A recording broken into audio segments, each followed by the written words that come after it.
아침마다 제 방송 들어주시느냐고 너무 감사하고요. 저 개인적으로 이제 그 방송을 하면서 느끼는 점은 뭐냐면 아침 방송을 나중에 시간이 되면은 라이브로 좀 해보고 싶다는 약간 욕심이 살짝 생기긴 했는데 이게 시설이나 이게 제가 그 완성도 있게 어떤 구성을 작성하고 해야 되더라고요. 그래가지고 요것도 이제 아직은 시기상조 아닌가. 인스타에 보니까 제 라이브는 언제 하냐고 이렇게 물어보더라고요. 근데 라이브 방송을 제가 정확하게 어떻게 하는지 모르겠어요. 그래가지고 아침마다 어떤 주제로 해야 될지 아니면 그냥 뭐 채팅창에 올라오는 거 주저리 얘기하는 것도 좀 그런 것 같아서 아직 고민 중입니다. 어쨌든 그거는 잘 모르겠고 그 다음에 그 책 만드는 거를 제가 지금 계속 갈아엎고 있어요. 아무래도 책을 만드는 거의 목적성을 분명히 정하고 기한을 정해야 될 것 같아서 제가 지금 그것도 고민 중이에요. 올해 안에 나올 수 있을까도 지금 고민이라. 원래는 한 8월까지 가시적으로 나오는 거였는데 이게 좀 많이 미뤄지고 있네요. 개인적으로 제 능력 부족인가 봐요. 그리고 제가 또 뭐 이렇게 꼴값으로 그걸 또 완성도 있게 만든다고 자꾸 그러는지 모르겠지만 좀 많은 양해를 구하고 있고요. 오늘 얘기할 거는 뭐냐면 이제 고교학점제에 들어갔잖아요. 근데 어머니들이 자꾸 모의고사를 저한테 와서 얘기를 하시더라고.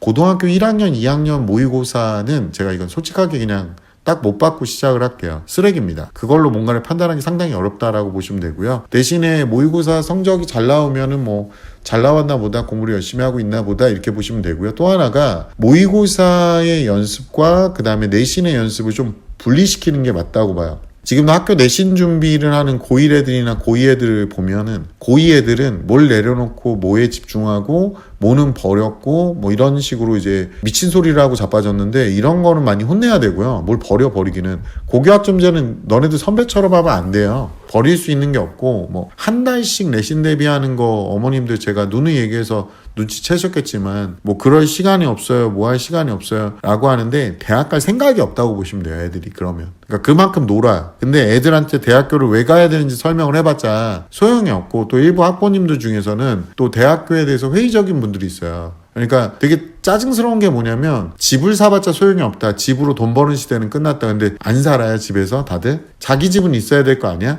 집으로 돈 버는 시대 끝났다라고 해도 자기 집은 있어야 될 거 아니야. 그러니까 이런 논리들이 정말 위험한 거라니까. 학벌은 있어야 취업을 할 거 아니에요. 아니 학벌을 가져야 취업을. 학생이 뭐 딴 거 준비할 거 있어요? 얘 막 그림 그리고 벽에다 막 그림 그리면은 나무 그려놓으면은 새가 와서 막 부딪혀가지고 막 뇌진탕으로 막 거기에 사망하고 막 이러고 노래 막 부르면 옆에서 감동의 눈물 2리터씩 막 사람들이 흐르고 막 이래? 나가가지고 마스크 벗고 걸어나가면 사람들이 사인 좀 한번 해주세요. 사진 좀 같이 찍어주세요. 막 연예 기획사에서 무릎 꿇고 막 그래? 요즘에 그런 애들 있더라. 막 연예 기획사에서 막 이렇게 명함 주고 갔다고. 들어보면은 뭐 푸른 솔 엔터, 막 푸른 꿈나무 엔터, 막 이런 거. 막 이거 뭔지도 모르는 거야. 막 근본도 없는 막 새꽃동산 엔터테인먼트 뭐 이런 거. 작작해라, 작작해. 거기 가가지고 무슨 노예계약을 어떻게 작성하려고 공부를 왜 해야 되는지 이제 설득해야 되는 상황까지 끌고 왔다. 피곤한 새끼다 그냥. 이런 애를 나중에 얘네들이 커가지고 어떻게 대학을 보내잖아요. 그럼 더 웃긴 거는 얘네들을 데리고 와가지고 회사에서 근무를 하는데 이걸 왜 해야 돼요? 이렇게 물어봐. 그러면서 하는 말이 물어볼 수도 있는 거 아니에요? 이렇게 뭐 물어봐. 근데 그거 설명해 줄 시간이 없어. 그냥 좀 하고 나중에 설명해 줄게요. 그런데 저는 이유를 모르면 잘 행동을 못 해요. 이거 똑같지 않아요 뭐랑? 전 이해가 안 가면 암기가 안 돼요라는 개소리를 하면서 밀도하고 질량을 구분 못하는 부피가 뭐야? 그럼 안 돼. 뭐 설명해봐.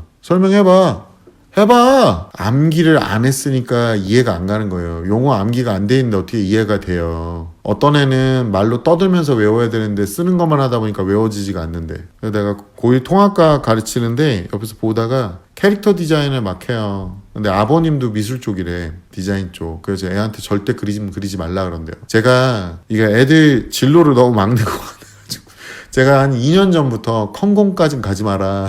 그놈의 컴공까지. 제발 주접 좀 그만 떨어라 라고 했는데 지금 직업이 사실상 거의 없어졌고요.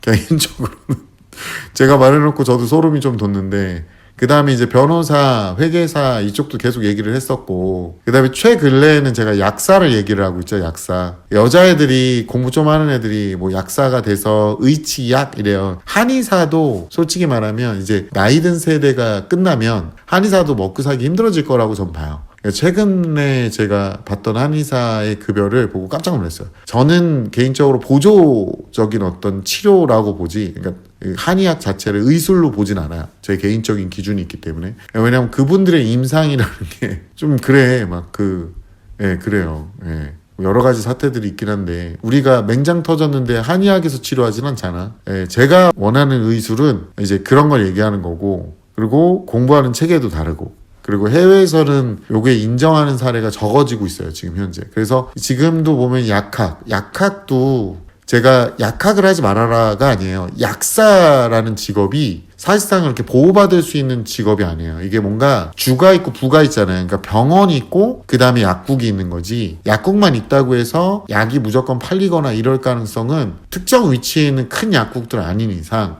불가능하다라고 보시면 좀 좋을 것 같아요. 이렇게 주가 되지 못하는 경우 이게 문제가 된다는 거죠. 그러니까 왜 우리가 왜 치킨집도 그렇고 무슨 자영업하고 사업이 차이가 있잖아요. 사업은 자체 브랜드를 갖고 있고 이것들의 확장성이 있는 것들이 사업이라고 해요. 그러니까 제가 학원업을 하는 건 어떻게 보면 정확하게는 사업이에요. 근데 다른 분들 중에서 이제 대형 학원이라는 네이밍을 달고 있지만 그게 프랜차이즈잖아. 이렇게 되면 노예죠, 노예. 원천 기술이나 원천 브랜딩은 그 본사에 있죠, 본사에. 그리고 새로운 메뉴 자기 마음대로 깔 수도 없어요. 그러니까 자기 마음대로 좌지우지가 안 되는 거지. 이런 경우가 이제 사업을 해야 되겠는데 개인적으로 준비가 안 돼 있거나 그러면 결국에는 그런 선택을 할 수밖에 없는 거잖아요. 그래서 제가 계속 항상 준비하고 있는 게, 저는 지금 이거를 오프라인 학원을 운영을 하면서 이제 개인 사업은 제가 접어두고 얘기할게요. 근데 지금 제가 온라인으로 올라가려고 지금 뭐 밑밥 작업을 하고 있어요. 굉장히 오랜 시간 동안. 최종적으로 제가 완성이 되면 이제 온라인도 이제 할 수 있게 되겠죠. 그러니까 유튜브 상에서 제 강의만 따로 올라가는 형태가 될 거라고 봐요. 저는 그리고 시중교재와 계약을 좀 하고 싶은데 이게 좀 안 되더라고요. 근데 어쨌든 그래서 교육을 온라인과 오프라인을 다 할 수 있는 상황으로 준비를 하고 있다가 어느 게 대세면 그쪽에 힘을 주면 되죠.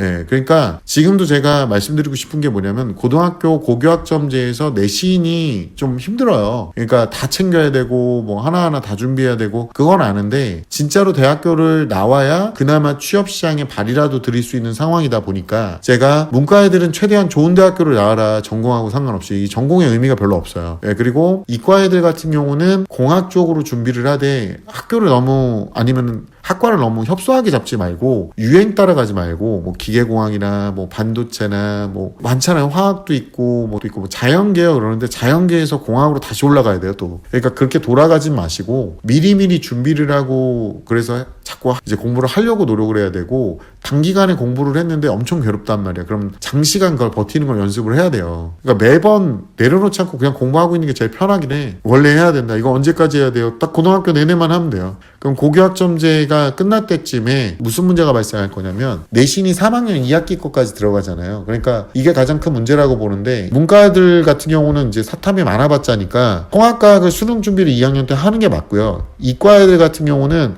우선은 과탐부터 다 소화를 하는 게 맞아요. 그리고 3학년 때 가서 겨울방학부터 통과도 수능 준비를 하고 계셔야 돼. 이 짬짬이 수능 준비를 했던 애들과 안 했던 애들은 굉장히 차이 나요. 내신에서 1등급 나오는 거랑 수능에서 1등급 나오는 거는 완전히 다를 거라고 보시면 좀 더 좋을 것 같습니다. 1등급의 간극도 다르고 대결 상대자들도 다릅니다. 그래서 그때도 디테일 있게 공부를 해놓는 게 맞다. 그러니까 고1 때부터 내신 꼬박꼬박 잘 준비하고 있으라고 하는 거고, 암기 똑바로 하라고 하는 이유가 고1 때는 과목이 그나마 적잖아요. 그러니까 고2 때도 문과 애들은 과목이 많이 늘어나는 느낌 안 받아. 그러니까 그때 수능 준비도 과학도 하고 계셔야 되는 거고, 이과 애들 같은 경우는 통합과학을 할 시간이 안 되는 경우가 많아요. 그러면 과탐에 좀 집중을 잘 하고 있고, 한 달씩만 내신 대비하지 말고, 그래서 기말까지 잘 끌고 간 다음에, 2학기 기말까지 끌고 간 다음에 나중에 최종적으로 여러분들이 3학년 들어섰을 때 이제 수능 준비를 좀 같이 하고 있어야 된다. 수능 준비를 평소에 한 해와 안 한 해는 정말 다를 거예요. 이게 내신하고 또 다른 기준이 있어요. 그러니까 내신이나 지금 고2 모의고사가 뭐 1, 2등급 나와요. 혼자 하는데, 집에서 대충 하는데 그 정도 나와요. 이렇다가 땅바닥으로 곤두박질 치는 애를 너무 많이 봤어요. 수능이 안 나오면 큰일 납니다. 그렇기 때문에 수능 준비도 솔직히 이제 2학년 들어서면서 문과 애들이나 3학년 들어서는 이과 애들 같은 경우는 수능 준비를 짬짬이 좀 해주셔야 된다. 2학년 이과 애들한테는 수능 준비를 말을 함부로 할 수가 없네요. 고교학점제가 이과한테 너무 가혹해요. 네, 그래서 이 고교학점제가 학교에서도 진도를 제대로 못 나가고 있기 때문에 탁상행정의 가장 큰 폐해가 고교학점제다라고 보시면 되고, 이게 뜨거운 아이스 아메리카노를 만들어 갖다 내야 되니까 뜨겁기도 하면서 차갑기도 해야 되거든요. 그러니까 이과 애들 입장에서는 미치고 환장하는 거죠. 뭐든지 계속 꾸준하게 양면적으로 준비해야 되니까 제발 얘들아 핸드폰 좀 그만 쳐보고 내려놓고 공부를 더해. 공부를. 그게 인생에 도움이 안 돼, 이 빠가사리들아. When I'm with you, time stands still. Every moment feels like a thrill. In your arms, I find my place. When I'm with you, time stands still. Every moment feels like a thrill. In your arms, I find my place. Together forever until the dawn.